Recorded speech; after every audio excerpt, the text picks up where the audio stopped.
Hey everybody, it's Matt Michaels here on the DeFalco Files with the owner and creator of FSW, the Future Stars of Wrestling here in Las Vegas, Mr. Joe DeFalco. Joe, how you doing today?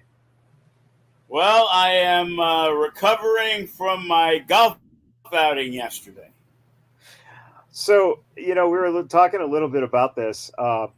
Just to set up for listeners, uh, yesterday it was probably about 110 or so degrees. Probably, yeah. So not the ideal conditions to randomly decide that you're going to play some holes of golf without, equipment and water, etc.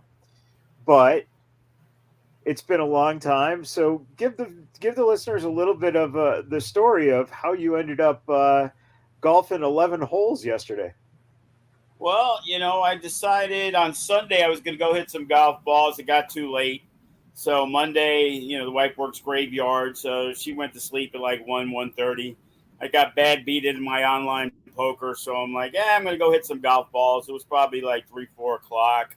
So it was starting to get a little later in the day. So I get there and I'm wondering, there's like nobody around. Like, what the fuck? And then I see something about overseeding because I wanted to practice some, pitching and putting, but that was all closed. But they did let you go to the golf range. But in the golf range, they have just the mats, and I'm lefty, so it's like the golf mat, instead of having holes for tees on the right and left side, they only have them on the right side, which makes fucking no sense to me. Like, there's 12 pads. Not one of them, God forbid, there's a left-hander that can use the tee. And, it isn't like it's the actual mat. Back when I would play, there was a mat, and you'd Right, have the rubber tees. And you right. would move it to the left side, and you would hit it. Well, now they don't have the rubber tees. They have it on the black edges around the AstroTurf. And I'm like, I I literally walked the entire thing to see, like, is there something on the left side? So no, so I'm trying to bang a tee into the AstroTurf, which you can't because it's almost impossible. So I was able to manage a couple of shots, but I was able to hit some balls off the thing, and I'm like, I'm hitting the ball pretty decently. It's pretty quiet here, you know. I always say I may not be the best golfer, but I'm one of the fastest. Like, I don't need to look 9 million times. I'm going to hit the ball. So I said, you know what? Screw this. I'm going to go play. I'm going to try to play around the golf. And it's like I only had 6 clubs on me: my putter, a driver, a 3 wood, a 3 iron, 5 iron, and my pitching wedge. Because I was just wanted to practice. Didn't have my golf shoes. I need new ones anyway. It's probably been 10 years since I played. So a lot of the middle clubs weren't there. So I had to buy a bag of tees. I had to buy golf balls because I had nothing. So I go out there and I hit the ball pretty well. My putting sucked. And after 9 holes, I really had to pee. After that, I went to go get something to drink. And it was 6:15 and it was like everything was closed. So I was dying. So I hit the 10th hole. I hit the ball pretty well. The 11th hole was a par 3. I got it almost to the green.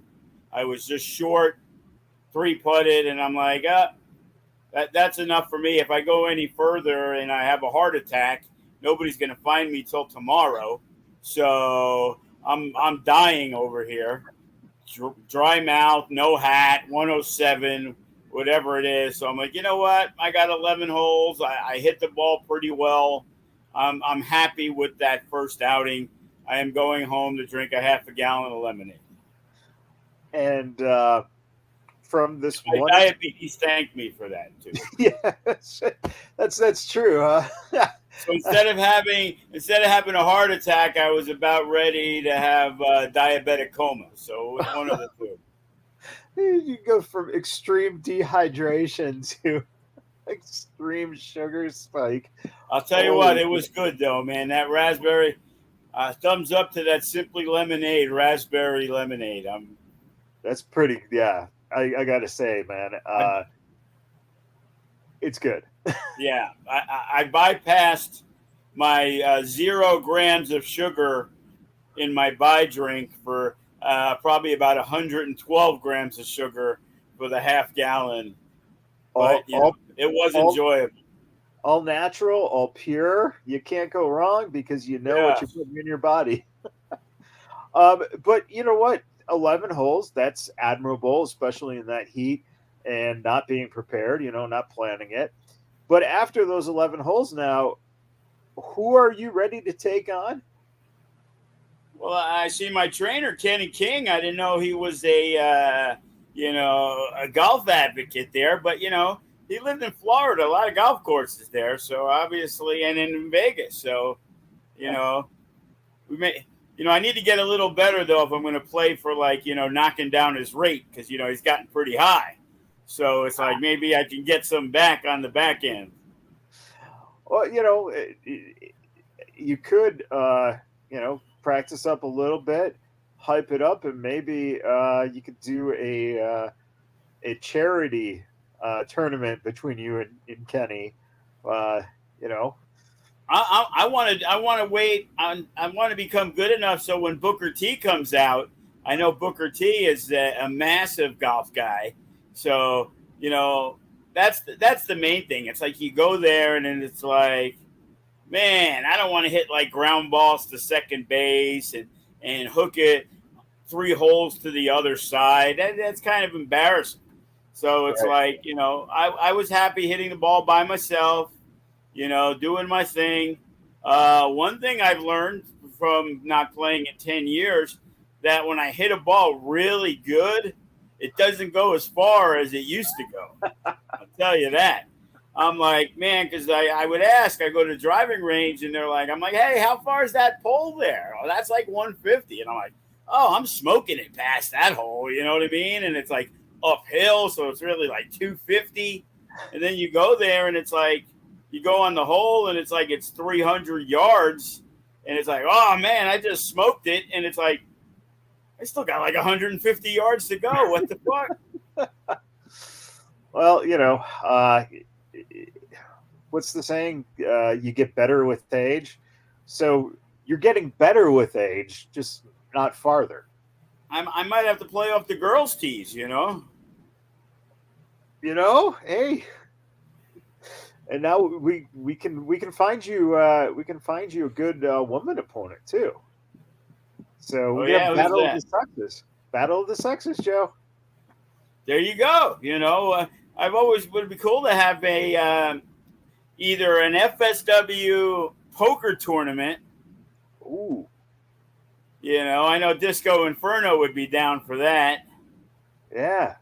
An FSW golf tournament. It could be like the FSW Olympics because, I know how to bowl. If the guy at the Nerd wasn't such an asshole, we can do that. But, we could golf, we could bowl, we could play poker, go to the batting cages. Man, I still got the sweet swing. You know what I mean? I'm sensing just kind of a buy-in of like a package, a tier package. And you could, buy in for X. You get a week where you just have every day or every other day a new a challenge of a sport. And I challenge George Furman. There we go. It's down, George. It's out there. If he wins, he gets free FSW shows for a year. Woof. And if he loses, well, that number's going to be pretty high. Well, speaking of FSW shows, this coming Sunday, 2 p.m. Pacific time, it's going to be High Octane at the FSW Arena. The big announce match is Matt Vandergriff defending the FSW No Limits title against the number one contender who just won that a couple weeks ago, Brandon Gatson. Unfortunately, Gatson's daughter and her group were eliminated from America's Got Talent. Were they? Oh man. Yeah. It was a hard. So in other words, he's going to be on a low heading into this biggest match of his career in a while. I don't know. See, I wonder if that's going to be motivation because, right? You got. Well, now he's got to figure out how to feed the family because the daughter's not going to be able to. Right. You got dad wanting to show the daughter that, hey, you just got to go out there and get it, and he's got to be the breadwinner, like you said. So, which puts Matt Vandergriff, I think, in a very unique situation, because I think that a lot of times guys like Brandon Gatson get underestimated because maybe they're not seen a lot. Maybe you look at him being a 10-plus year vet, and just kind of over, you know, thinking that he's back there. Matt's on this trajectory up. Could this be something that ends up being almost a trap for Matt Vandergriff, where hey, we've seen that No Limits title kind of going back and forth between him and Jay Vidal. There's no predictability now, and that title could be lost at any point. Well, a lot of the newer fans don't realize that Brandon Gatson is a former No Limits champion. So Matt Vandergriff is also looking to stop Brandon Gatson from joining the party as a two-time No Limits champion that him and Jay Vidal have, as well as Chris Bay, despite the fact Chris Bay has been the No Limits champion 2 times, and he's had 0 successful title defenses. So, who would think if you would say, hey, look at all these guys that have been No Limits champion. Guess who's never had a successful defense? You know what I mean? So you never know. And Brandon Gatson is at the peak. And I would say normally maybe with Vandergriff feeling that way, but when Gatson made his return, he wrestled Matt Vandergriff year and a half or so back, and both guys got injured. Vandergriff separated his shoulder, so maybe he's looking for a little payback, because you could look at it as, hey, that stopped the momentum of Matt Vandergriff at that time, right? But also, in talking to Gatson after his match, Brandon did bring up the fact that in that match, that's where he got injured. And so he does have something to prove. He made it clear. It's like, hey, man, I got hurt in that match, and I got a little payback coming. So I'm very interested to see how that match is going to turn out. I think that you couldn't ask for a better matchup between two guys who right now are probably at the best point. Matt's at the best point that he's been so far at his career, and Brandon probably in the best shape of his life. So that's going to be. And he's also gotten that resurgence, like we talked about guys like Ryan Taylor, who it took a long time to get noticed. And now Brandon Gatson is getting to work the GCWs, and he's getting a lot of love from the wrestling community that, in the past, FSW was one of the few companies that utilized Brandon Gatson in a major role. And, it's good to see people get rewarded. And the thing is, which is similar to, say, a Ryan Taylor, is the shape that Gatson's got himself in. He had a lot of back issues on and off over the years that may have been part of the reason that kind of stymied his growth, his ability to do things. He got set up in a big feud with Jacob Austin Young where they worked together. They had some matches, but Gatson turned on Jacob, who had the cash in the case. And right after he laid him out at Sam's Town, he got hurt. And that kind of stopped everything. So, it seems now maybe getting in the best shape of his life has helped heal his back. I don't know. But he hasn't had any complaints. He's eager to work. He's working a pretty full schedule. If you look all over the posters that are on Facebook for events in California, Brandon Gatson is on, generally some shows every weekend. Yeah, it's a good time. So if if you are in Vegas, obviously come down to the FSW arena and catch it live. But if are not too familiar with Brandon Gatson, you're not familiar with Matt Vandergriff, and you have $6.99, man. Just look at the FSW network and check out the event on Yep, the two, FSW two of network. our two of Brandon Gatz's matches in the early days. One was the match of the year in the first year we did it. Him and Brian Cage, when Cage made his FSW debut at the Silver Nugget back in 2009, they had the best match of the year. And then Gatson followed that up with a guy who defies the test of time, and haven't talked about him, but he was a great early FSW guy from Chicago who's had a resurgence also. Ice Pick Vic Capri. Dude's like Yeah. 45 years old and fucking jacked out of his mind.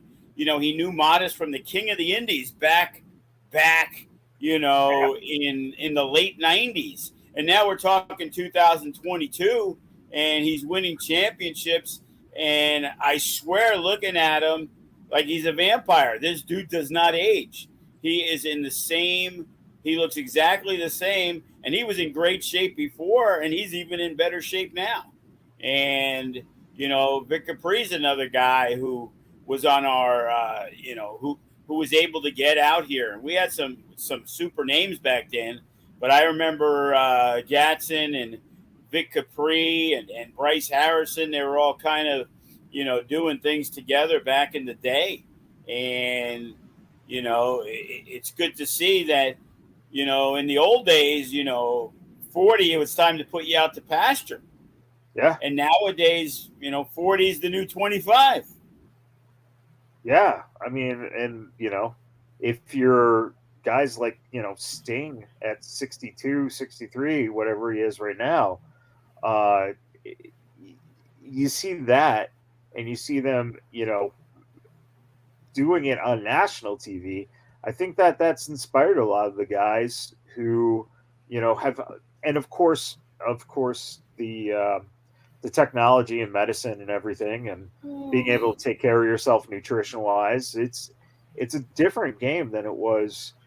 I mean, some of my favorite guys growing up were the guys who were 42 at the end of their career, and they looked like they were 64. Like Bruno Sammartino, when he was 42, 44, he looked like he was already 70.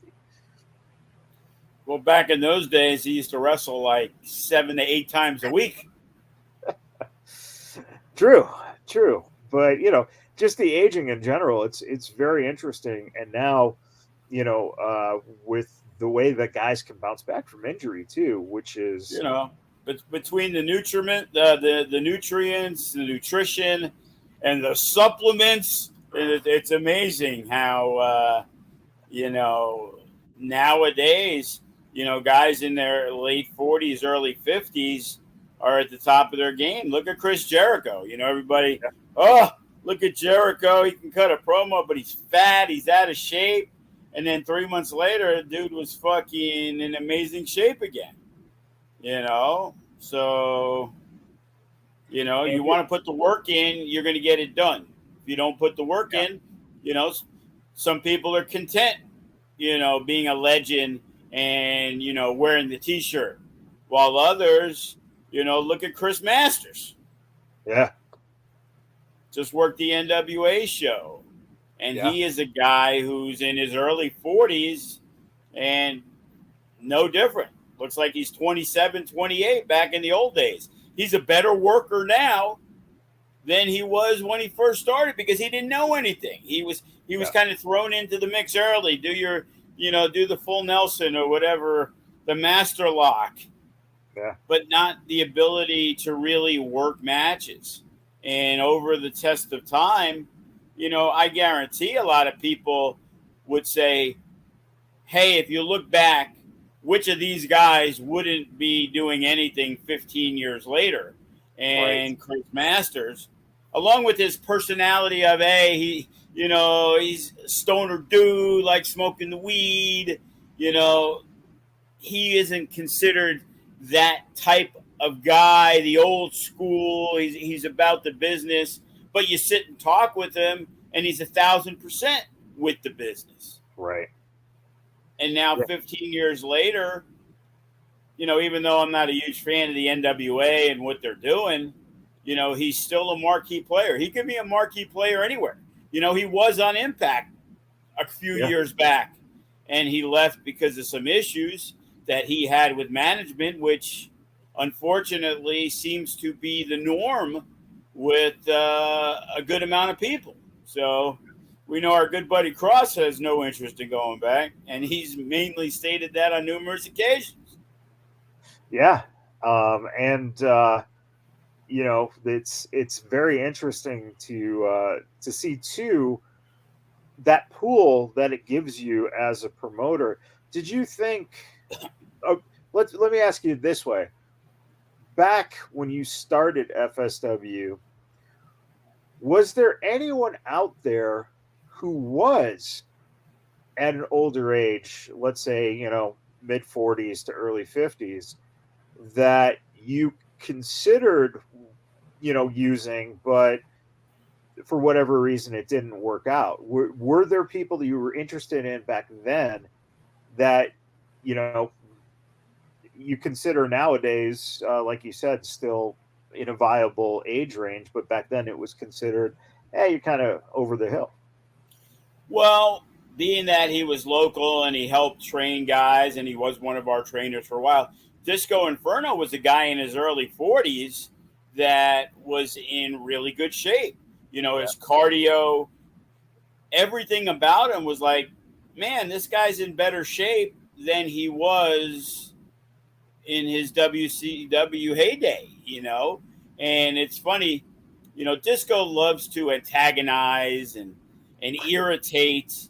And, I guess he has been in a little Twitter beef recently that I saw regarding the Eddie Kingston thing. I was doing my radio show and they were talking about stuff, and it's mind-boggling to me. Well, you need to make sure whatever you say is okayed by the other talent. And,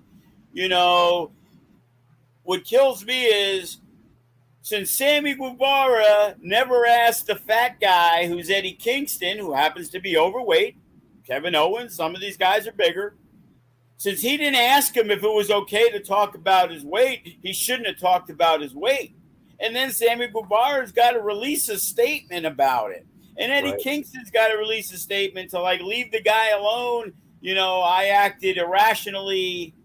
And again, that's something that seems to follow him around.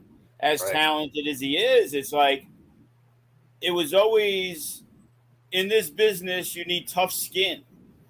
People are going to say things. The idea is you take a little something of the truth and you expound upon it. Sammy Guevara should not have had to explain that he's the heel and Eddie Kingston's the face, and to antagonize Eddie Kingston as, I'm this guy in great shape against this guy who's fat and out of shape, as Rick Rude called the entire audience back in the day. And by the way, Sammy used that. It wasn't just Kingston. He said that, Kingston was a fat pig or whatever, just like all of you. And he used it to insult the audience in a heel move. So it wasn't just it would be different if he was the face saying that about the heel. Right. You know what I mean? Or it's like the king of the pipe bomb got upset because Adam Page said some things about him that he felt were unnecessary. Well, I felt they were necessary. We're trying to get a feud for people to give a shit and really make this an intense moment between the two. So your receipt is going out there and calling out a guy who's not going to come out and basically making him look like a little bitch, because what does he do? Fuck you, Tony Khan. I'm going to go out there and we're really going to fight. And in most cases, CM Punk's going to get beat up by somebody. Right. If it was a real fight. Right. So it's like, I don't understand. I understand the woke movement and everything and that's going on. But my goodness, like now everything needs to be approved. And, you know, it was funny because recently they were talking about in Hollywood about, you know, having these intimacy coordinators, Yes. you know, for the sex scenes. Well, now it comes into the wrestling, the promo scenes. We need to have somebody massage the promo massager who's going to come in and make sure that, you know, it ain't like the jerky boys and you say offensive things, you know, saying very hurtful things Yeah. to somebody, that the repercussions are going to lead to a real fight that is going to be embarrassingly bad if it ever gets seen. You know, it was funny when Scott Steiner called out Ric Flair because he hated him 30 years ago and would just bring up him or DDP or somebody he wasn't even feuding with. Yeah. You know, sort of like Bret the Threat, who basically anytime there's a mention of somebody coming to FSW, Bret wants to fight everybody. Right. Like, can you pick and choose? Like, can you concentrate on what you're doing now instead of 39 other people? You know, you want Sharp and Damian Drake. Oh, Chris Bay's coming to the show. I want Chris Bay. Oh, Joe talked with Danny Limelight, how Danny Limelight said he should be booked at FSW, and I said he was busy, and somehow that translated into Bret talking about how, oh, I hear you coming back to FSW. I want you too. And it's like, dude, shut the fuck up. Well, but Brett did get a match this coming Sunday, and he's already saying that he's going to basically put him down. Well, he used my words against me. And he basically announced the match because I said on this podcast that, yeah, as a fan, I'd like to see it. It would be a good match. And then he's already making flyers of him and Blair Brody.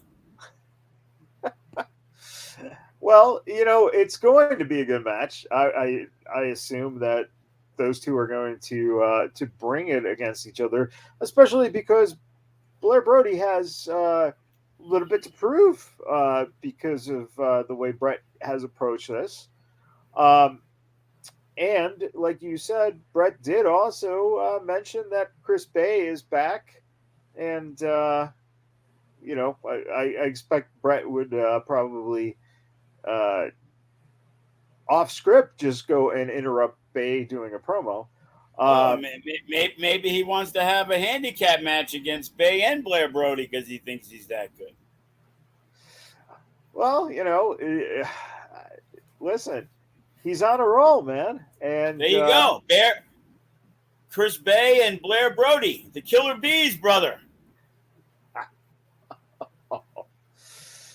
Oh man, only if you have the Killer Bee masks, so we can't tell the two apart. Yes, I hated that tag team, by the way. Well, you know, Jim Brunzell is a good dude. Not most people who quit the CAC say that. No, that's the other guy. That's Brian Blair. That's right. Yeah. He's on the hit list. Yeah. He's it's there's some interesting stuff, but you know, that's a whole nother bag of worms. Who else? So I know Viva Van's going to be on the show. Is she going to be defending the championship? I don't believe so. We're looking like we're going to do a tag match. It's either going to be a 6-woman tag or a 4-woman tag.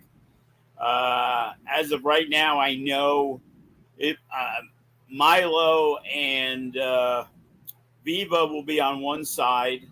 Rochelle Riveter, Alice Blair. I just got a message from Johnny Robbie. She's actually having an MRI done at 6 a.m. on Sunday to see if she's okay to go.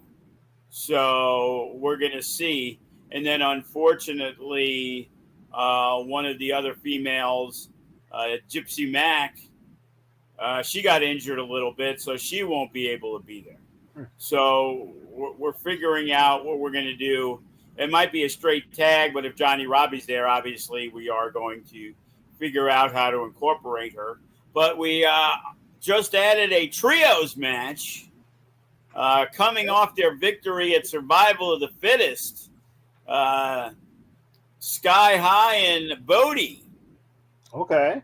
They will be teaming up against Lights Camera Faction.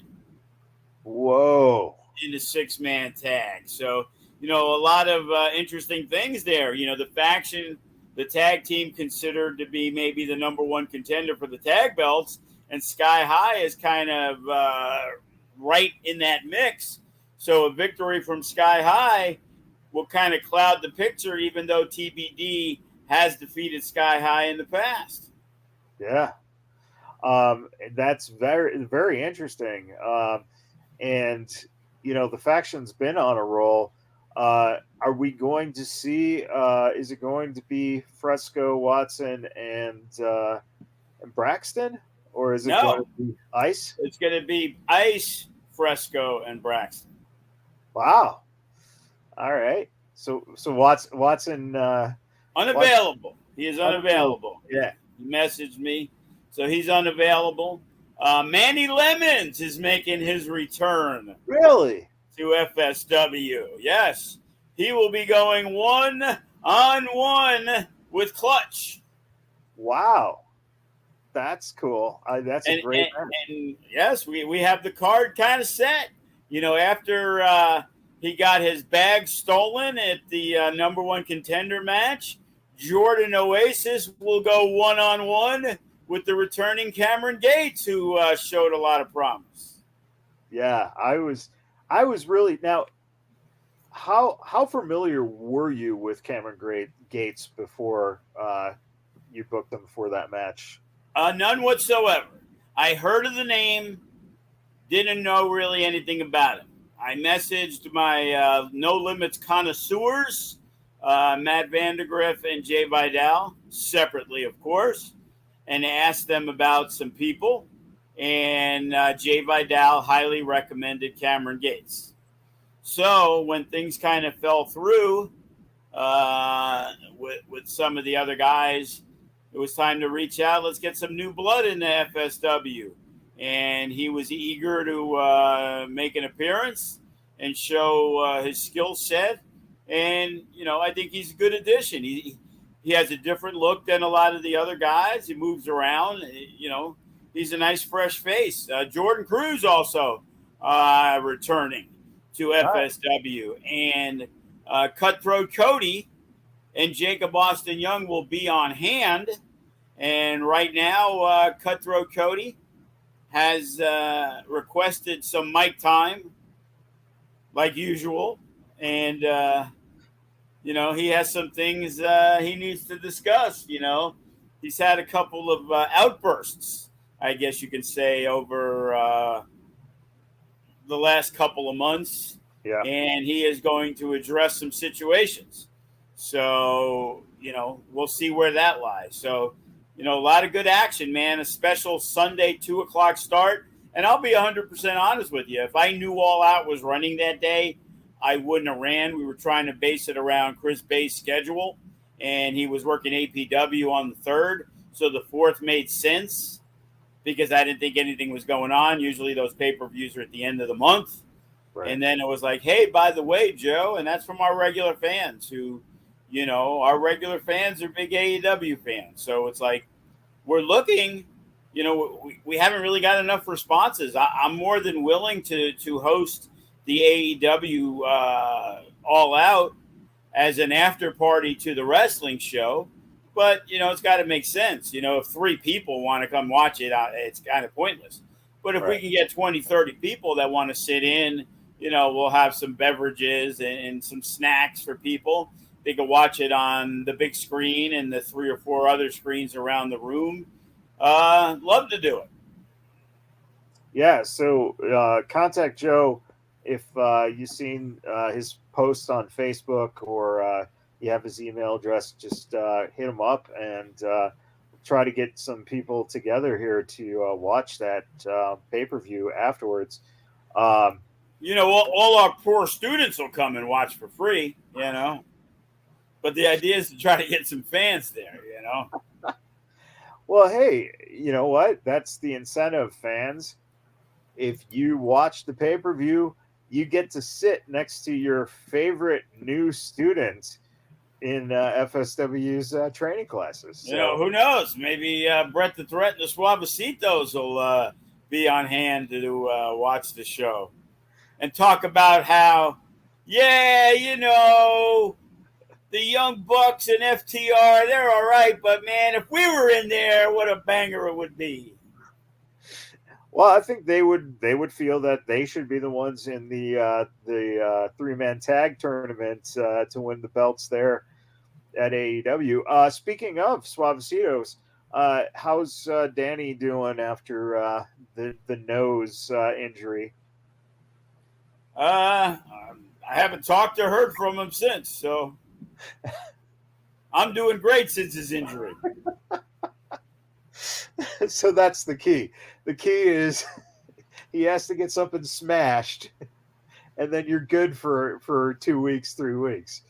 Well, I saw that he must be fine. They got to wrestle Eli Everfly and his lovely wife, Yep. Doomfly, this past weekend. And I saw my boys, Tito and Che, were on the show. So I sent a little message. Since he's not working for us and he doesn't really get any envelopes from me, and we would always joke about how little would be in the envelope when I did give it to him when he worked. I told him I'd have an envelope for him if he accidentally had a run-in with Danny at the show. So I gotta find out from Tito back from Japan if he took care of some business for me. Immediate title shot if it happens. I got a feeling this is all working up eventually to Joe DeFalco stepping in the ring with the Suavecitos. So, well, at least I'd have the height advantage. oof. Even Bodie's got the height advantage now. It's funny. I saw a picture Chris Bay put on Facebook when he was teaching the kids class of Bodie 5 years ago. It's like, holy fuck. Because it's the difference between when you're a kid who's growing into a bigger kid than an adult into adult. 5 years don't really change you. Right. Bodie's this little 10-year-old kid. Yeah. And the funny thing, too, is how young Bay looked, too. Look, you just said an adult kind of maturing into an adult. But even Bay 5 years ago still had kind of that baby look going on, and now look at him, Bullet Club superstar. It's amazing. 5 years of being the fall guy for the Bullet Clubs really aged him. Well, I hear rumors that that certain contracts might be up soon, so who knows where the doors might open next. That is not true. We have re-upped Chris Bay. He is not a free agent from FSW. He was just taking some time off, so I'm here to quash all the rumors. Where do you see Chris fitting in? Do you see that that idea of Chris possibly getting a shot at Greg Sharp down the line might be a reality? The truth is, I know exactly what Chris Bay is looking to do. But since Chris Bay is going to make an appearance on Sunday, why would I want to give it away? I will let the fans, because not only is Chris Bay going to let us know what he is going to do, whether he does it or not on Sunday, he will be in action. So, don't just think you're going to get a Chris Bay, hey, everybody, how you doing? I'm going to go commentate and shit all over a Nice Williams match. You know what I mean? It's going to be more of, hey, I'm back, I'm ready to roll. Who's in front of me? And, it just hit me. I believe Sin Bodie's on the card too, right? That we have to rethink. I had talked to Sin, and it's kind of just jumbled up of matches that kind of were put together, and we have to see where we're at. You know, I could have added Sid Bodie and made it a 4-on-4, but all the faction members won't be there. So I have to figure it out because, you know, there's only a couple of, you know, there's like a match left, but I got guys that are still going to be there that what's the pre-show? I know Devin Reno is going to be on hand. I know Jacob Boston Young. I know Cody. I know Sin. I know Jordan Cruz. I know some of our younger guys, and it's like, but, and that's what happens when you have such talent that's going to be around there. You know, Nick Xander won't be at the show, you know, and Nick Bugatti won't be at the show, and Remy Marcel won't be at the show, and Hammerstone won't be at the show. So there's a lot of top talent because we have so much talent. And, you know, we're also trying to make sense of a show and having Blair Brody and Brett the Thread and having Oasis and Cameron Gates. And, you know, those kind of make sense coming off what we did the last show. Yeah. When you look forward, then what is the plans for the next big show? Well, right now, we're going to do a Future Shock on the 17th. We were going to do it the 10th, but Dom's running where half our guys are going to be there anyway. Right. And when I say half our guys, I mean half our guys from Vegas and the Arizona guys. So none of them would be there for a Future Shock, which is where a lot of those guys were going to be, you know. So then New Japan's got their ring crew, and Greg Sharp's going to be, you know, there at the event. And I know he's having a couple of our guys help out with the ring crew there. So some of the younger guys that were going to be on our show can't be on the show. So we're going to move that to September 17th. The next High Octane Moment of Truth will be October 8th. And then it's either going to be, you know, I'm leaning toward Mecca 8 being October 23rd, the day after, the 2 days after the Impact tapings on the 21st to 22nd. For the Mecca, you know, we like using a lot of the outside talent, and a lot of these guys are already going to be in Vegas. So through D-Lo, whether Sami Callahan's involved, you know, it may not be a Revolver match, but you may see 4 guys from Revolver on the show just because Trey Miguel, we have a good relationship with, and we've used him numerous times. Sami Callahan, you know, we've used him numerous times. So that would make me believe a Chris Bay's available because he's going to be at the taping. I doubt he already took a Sunday booking, you know. Right. So it's like I've already been in reach, and Toa Leona is scheduled to return. You know, I got to see what's up with the schedule for TJP. I know he's going back to Japan actually in 2 days. So I believe it's going to be for a month. And because we're also talking about doing a specialized TJP training program for students.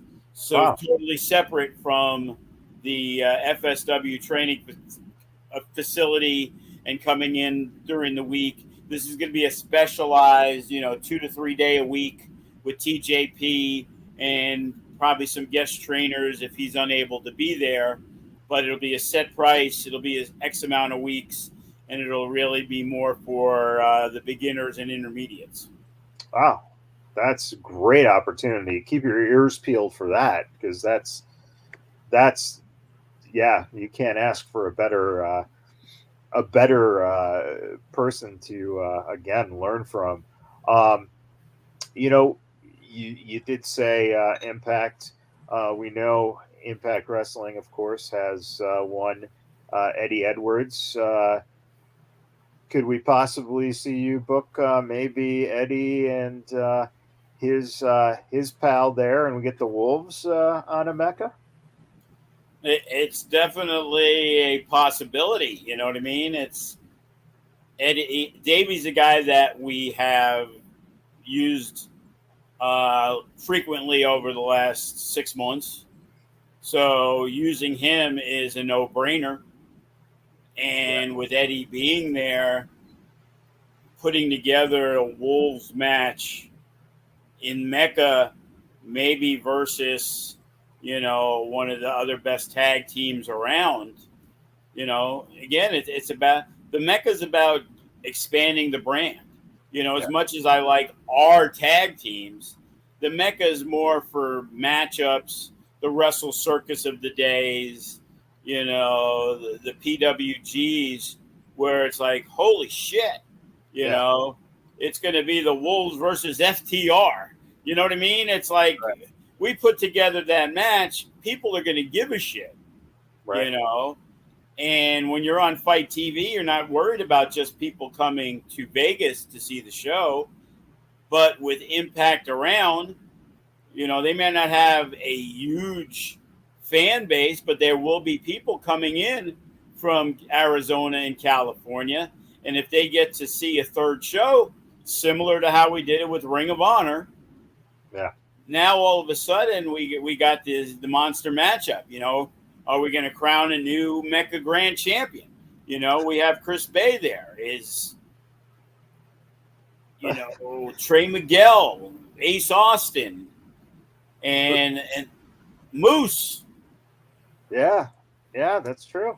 Hammerstone. Yeah, that's guys that have been on. When you look at the posters, look at the card titles. Look at the Mecca.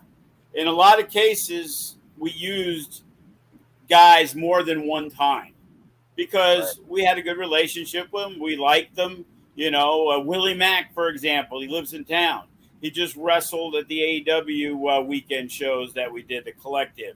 Had a great match with Remy Marcel. He wrestled also when we did the Scramble match, when we did FSW versus Revolver, where he was victorious. So Willie's definitely a guy. We're so fortunate that guys like that live in Vegas. Yeah. If Jeff Cobb's in town, of course we're going to make him an offer to do something. Bateman, Limelight, the 1%. There's so many guys that have Tom Lawler. If he's not in Japan, of course we would use him. Why wouldn't we use Tom? Tom's great to have on the show. Yeah. So Juicy, he's looking to come back after taking a few months off. So we definitely have a long list that needs to become a short list because you got to remember, we also want to incorporate some of the best FSW guys that we have done over the time frame of giving a no limits champion an opportunity. Like in the past, Ice Williams got to work in a match that had Funny Bone, Remy Marcel, and TJ Perkins in it, for example. So all these matches are meant. If Greg Sharp is still the Nevada State champion, him and Davey Richards, if it wasn't the Wolves, makes sense. They had a time limit draw. There's bringing in the name talent sometimes on paper doesn't look like the biggest deal, but when the fans, as loyal as they are, see a lot of the same regulars over and over and over, well, it spices things up by getting these name guys in there and having a Chris Bay and having a Hammerstone, who are currently national names, but they are like, Hammerstone more so because he's a champ and he's on all the shows, but these are the faces of the company. So, mixed in with the guys who've been around forever, the Remys and the Codys and the Jacob Austin Youngs. And then you look at a guy who's been around forever, but used a little less often, like Funny Bone. He's a major cog. On a show like that, that's generally a spot. Hey, Funny Bone and Crazy Steve, for example. Funny Bone and Rosemary, for whatever it is. You know what I'm saying? There's ways you can definitely go. So, I have a long list of people, that we'd love to use. So it's availability, depending on the contracts of Impact. Certain guys could do whatever they want. Right. Certain guys need the approval. Well, I think we're in a better position to get approval than a lot of companies because through D'Lo and the relationship we have with Scott D'Amore and Impact, that we've worked with them for 6 years, that if they're doing a show Friday and Saturday and flying their guy out Sunday night, who cares if he has a match Right. Sunday at FSW in Vegas instead of Sunday in Ohio? Right. What's the difference? It's another payday for their guy. So, we still got to iron that out. And then in November, we're trying to get the schedules in check. That's the final big bang of the year against all odds. 30-man Rumble. Winner gets the shot at the heavyweight championship in the main event.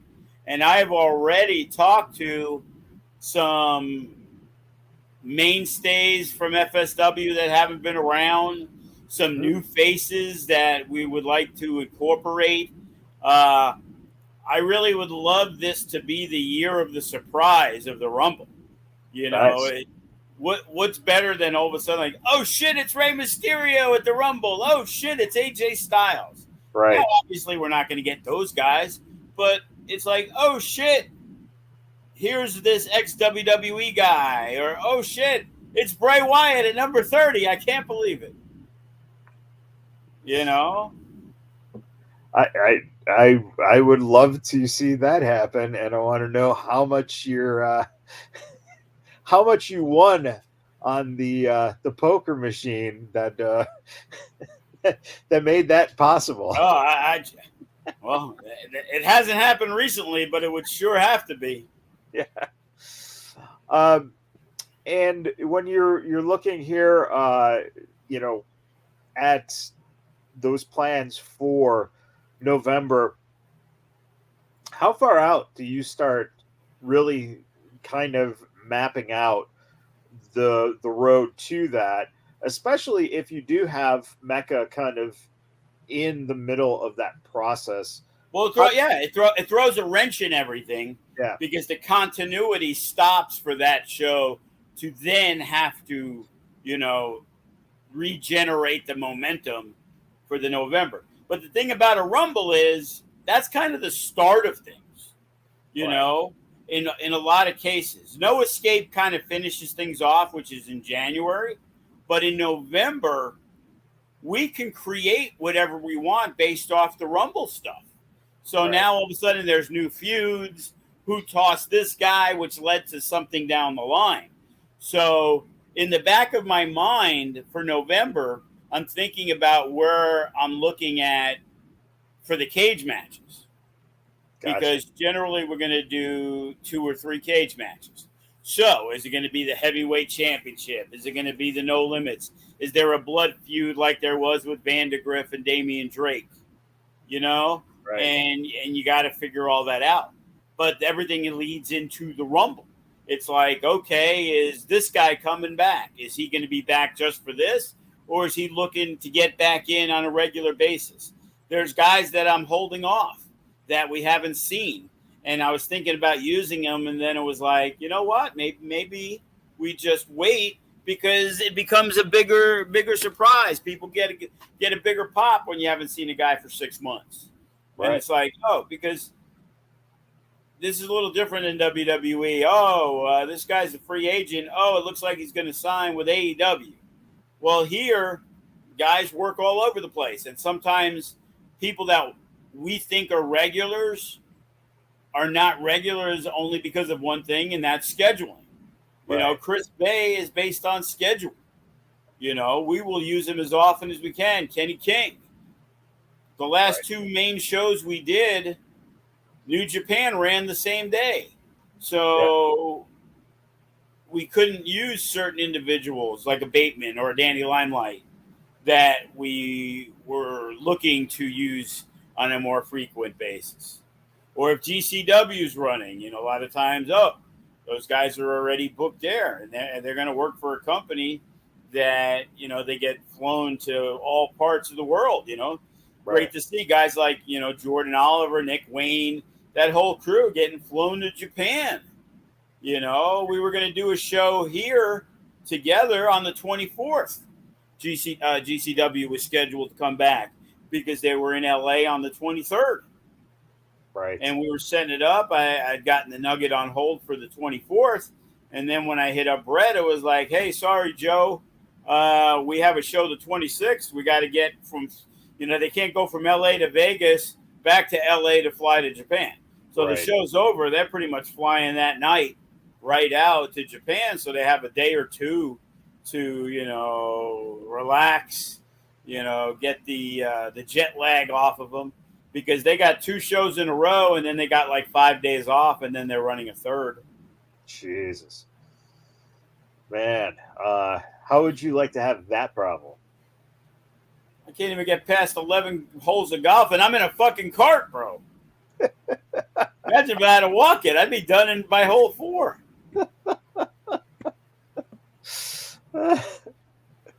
I just got an image of you just crawling through the sand trap. Just I was in one, didn't get out the first time. Then I overshot the green on the second one. But no one's around technically if you're playing by yourself. So do you take the little advantages and get yourself out of situations by just kind of bending the rules a bit? I don't move the ball at all, but I'll hit 2 balls. Gotcha. Like, I'm trying to practice. I'm not playing for a score. So if I'm not holding anybody up, like if I don't have a good tee shot, let me take a second one. It's only practice. And in reality, 11 holes, I paid for 18 holes. So if I took 103 shots to get through 18 holes, what's the difference if I got to 98 shots on 11 holes? I just hit, the balls twice just to try to hit different shots and see, where I'm at. Yeah. And when I play Kenny King, I can't be taking 2 shots every hole. I get 1 mulligan per 9. Well, that's one of the things that we're gonna have to see now. There you go. Impact weekend. Set it up Thursday. Joe versus Kenny King going into Impact weekend. Who knows? Maybe it's going to be against Sammy Callahan. Let's see. Loser has to pay for the FSW Revolver show. I might have an edge on the Penguin. Any final thoughts as we're starting to wrap up here? Yeah, I'm really tired.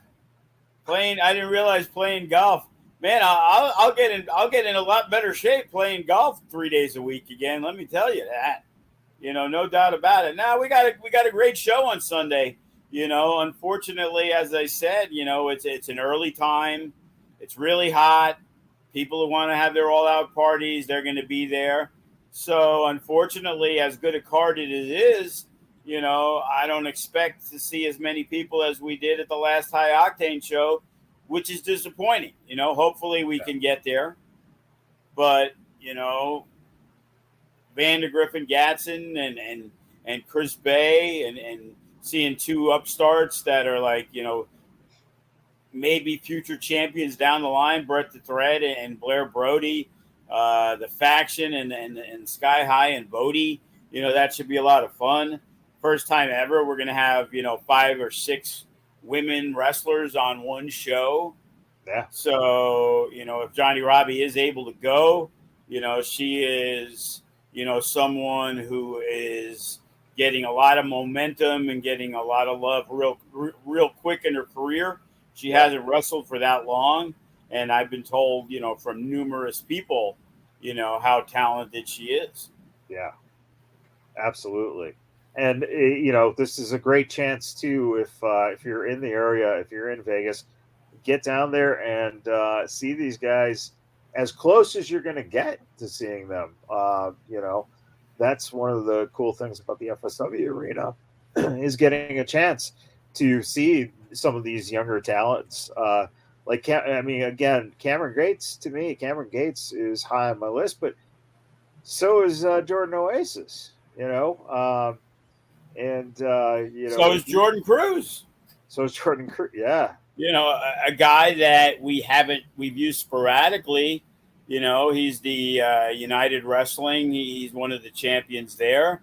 Yeah. He looks like $1,000,000, and it just goes to show how much talent we have. That I'm not able to get a guy like that who not only is a super nice dude, he can wrestle, he looks the part, he dresses the part. Yeah. Not sure about his promos. We haven't really given him that much of an opportunity, but he checks a lot of boxes.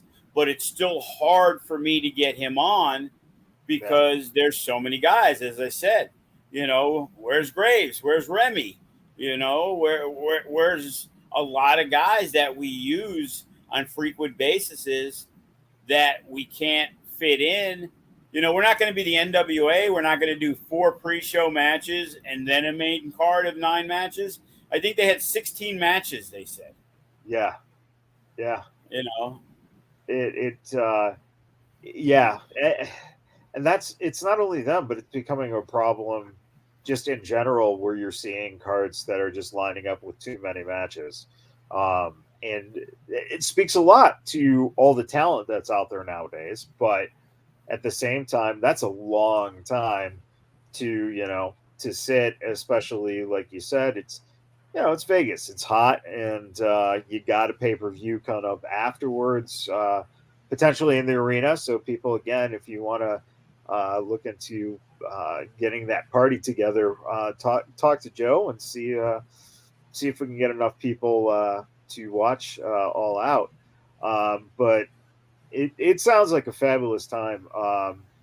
Just a lot of good talent on this show, and it's going to be an opportunity to see some of the bigger names like Chris Bay before the next chance, which might not be till Mecca. So check it out and don't miss the opportunity. Again, if you have if you have the ability to get down there here in Vegas, that's awesome. But if you can't, FSW Network, $6.99 a month. Sign up. Go watch some of the back work, some of the Brandon Gatson stuff that we talked about. Just fabulous to go back and look at some of the old matches with some of the guys that today as Karrion Kross or Max Dupree, LA Knight, Eli Drake, Lance Archer, Brian Cage. Yeah, some great stuff. We've had Solo Sikoa, Zoe Stark. Yep. The Reno Scum. Yeah. We've had so many, not even champions, just so many of our guys who, before they broke out to be major stars, have come through the pike. Even guys like Paul London wrestled a bunch of times for us, and Austin Aries, and Brian Kendrick, and Eugene, and the who's who, Matt Hardy, former champion. We came up with the interim championship in wrestling before anybody else did. And Joe, just happens that Matt Hardy happens to be in the same company that keeps using the interim championship. So yeah, it's amazing, And Matt Hardy surrounds a lot of things that he did in FSW, where his son beat Disco Inferno, and then they proceeded to do it elsewhere. Yeah, he was the interim champion in FSW, and then had to wrestle Karrion Kross in a ladder match to unify the titles.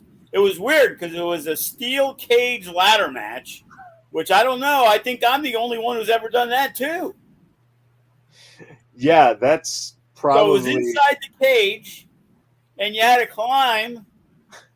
And bottom line was, Rocky fucking put the belts way too low, I remember. So it's like you got to the 4th rung, even Spider would have been able to get to the belt.